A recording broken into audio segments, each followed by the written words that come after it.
Shifting to the dog corp concept that you talk about in Chapter 9 in your book, tell us what that is all about and what can companies do to avoid this mindset of the dog corp? So we used dog corp as a fun little analogy about an existing company, a company that, if you will, using this very liberally because I'm a dog owner, makes dogs.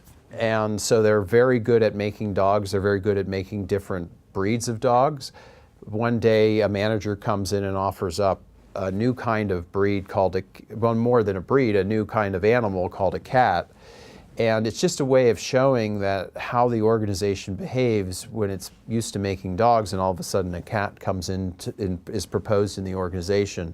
The first sort of rejection is to ignore it. And so companies all the time, Digital Equipment Corporation ignored personal computers. It wasn't that they fought against it per se. Just in the beginning, they ignored the idea of personal computers and they didn't invest in it. So the first is you ignore the dog. The second is that you try to create what we say is a cat dog. They take in the cat, but then they try to shape it into something that looks more and more like a dog. And so you kind of have this strange little animal that's a cat dog.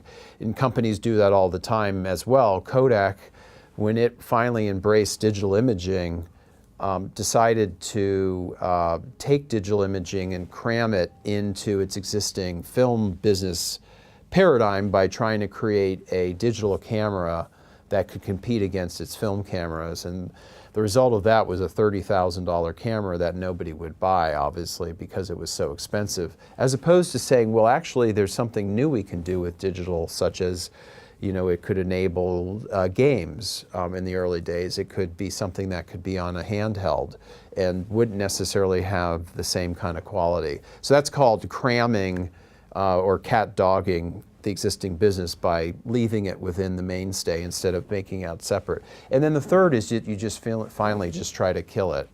You know, you just decide to reject the new business model because it's taking too long. You know, resources are being taken away from what are perceived as the more important core resources, and so everybody just sort of says this is a waste of time and we could shut down the project. And so again, cats and dogs is a way of trying to explain that really anything that's a new business model is going to oftentimes be killed for various reasons because the power of the existing business model is so strong.